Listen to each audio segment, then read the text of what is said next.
بسم اللہ الرحمن الرحیم۔ شروع اللہ کے نام سے جو بڑا مہربان نہایت رحم کرنے والا۔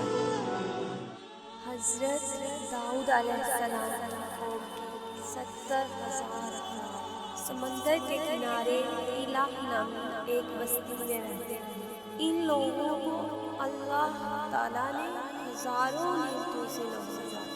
جب راحت و سکون آیا تو یہ لوگ اللہ کی عبادت سے محروم ہو گئے اور اللہ کی مخلوقات پر ظلم کرنے لگے، تو یوں اللہ نے ان کو خبردار کیا کہ ہفتے میں ایک دن ہفتے کے دن شکار نہ کیا کرو۔ اتوار سے جمعہ تک جتنا شکار پکڑنا ہو پکڑ لو، اور ایک دن اللہ کی عبادت اور اس کی مخلوقات پر امن کے لیے رکھ دو۔ اس طرح اللہ نے ان کا امتحان لینا شروع کر دیا۔ اتوار سے جمعہ تک سمندر میں مچھلیاں پکڑنے لگتے تو مچھلیاں زیادہ مقدار میں ہاتھ میں نہ آتی، اور ہفتہ کے دن سمندر کو دیکھتے تو ان کو سمندر میں بڑی بڑی مچھلیاں نظر آنے لگتی۔ لوگوں میں سے ایک شخص کو شیطان نے بہکایا کہ میں تمہیں ایک ترکیب بتاتا ہوں، اس پر عمل کرو گے تو شکار سے کبھی محروم نہیں ہوگے۔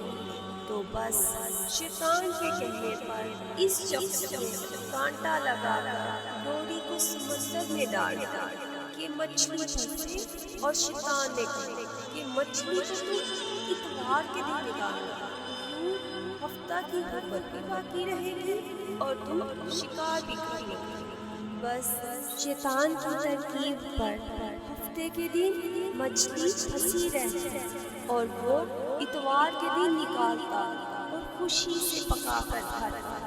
جب آس پاس کے لوگوں نے پوچھا تو انہیں بھی یہ ترکیب بتانے لگا، اور وہ اس قوم کے کچھ لوگ ہفتے کے دن مچھلی پکڑنے کے لیے سمندر میں جال پھینک دیتے اور اتوار کے دن نکال لیتے، اور کچھ لوگوں نے تو سمندر میں نالیاں بنا کر چھوٹے چھوٹے تالاب بنا دیے تاکہ ہفتے کے دن جیسے ہی مچھلیاں یہاں سے گزرے تو تالاب میں پھنس جائیں گے اور اتوار کو یہ مچھلیاں پکا کر کھائیں گے۔ اس بستی میں کچھ لوگ اللہ کے بندے بھی موجود تھے جو کہنے لگے، اے لوگو، اللہ کی نافرمانی سے ڈرو۔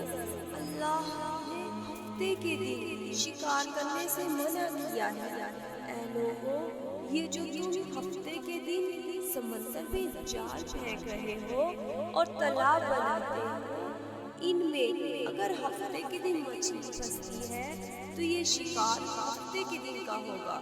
اللہ کے عذاب سے ڈرو اور اللہ کی نافرمانی نہ کرو۔ تو وہ لوگ اللہ کا مذاق اڑانے لگے اور کہنے لگے کہ ہماری جو مرضی ہوگی ہم وہی کریں گے۔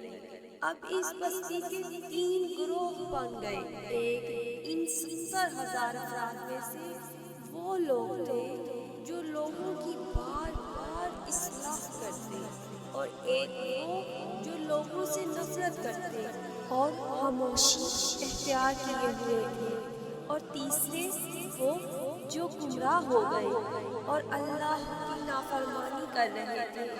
تو یوں نیک لوگوں نے بستی کے درمیان میں ایک دیوار کھڑی کر دی اور یہ حکم نافذ کیا کہ اللہ کی نافرمانی کرنے والے اس طرف ہو جائیں اور ہم اللہ کے فرما بردار ہیں، ہم اس طرف رہیں گے۔ وہ صالحین ان سے بار بار کہتے رہے کہ اے لوگو، اللہ سے ڈرو۔ قوم لوط کا جو حشر ہوا اس کو یاد کرو، اللہ کی نافرمانی نہ کرو، نہیں تو تم پر اللہ کا کوئی عذاب نازل ہوگا۔ یہ سن کر وہ تمام نافرمان جن کی تعداد تقریباً 12,000 تھی ہنسنے لگے۔ یہ سب کتابی باتیں ہیں، ہم پر کوئی عذاب نہیں آئے گا۔ جیسے ہی وہ گروہ تقسیم ہو گیا، ایک گروہ جو اللہ کے فرما بردار بندے جو دیوار کے اس طرف تھے، اور دوسرے وہ جو اللہ کے نافرمان بندے دیوار کی اس طرف تھے، وہ تمام رات ہنستے رہے اور مذاق اڑاتے رہے، اور جو اللہ کے خاص بندے دیوار کے اس طرف تھے اللہ سے معافی مانگتے رہے۔ بس جیسے ہی صبح ہوئی، نیک صالح انسان اٹھے، انہوں نے محسوس کیا کہ دیوار کی اس طرف سے کسی انسان کی آواز نہیں آ رہی۔ جیسے ہی دیوار کی اس طرف چڑھ کے دیکھنے لگے، وہ سارے کے سارے لوگ بندر کی شکل میں تبدیل ہو چکے تھے اور بندروں کے جیسے حرکتیں کر رہے تھے۔ صالح لوگ ان بندروں کو دیوار کے اس پار سے دیکھنے لگے۔ صالح لوگوں نے جو ان کے رشتہ دار تھے، انہوں نے ان کو ان بندروں کے کپڑوں سے پہچانا اور چیخ چیخ کر رونے لگے اور اللہ سے معافی مانگنے لگے۔ لیکن اللہ کا عذاب جب چکا ہے تو ہو کر رہا ہے 12,000 لوگ جو بندر بن چکے تھے، کچھ کھا پی نہیں پا رہے تھے اور یوں وہ اللہ کے عذاب میں گرفتار ہو گئے۔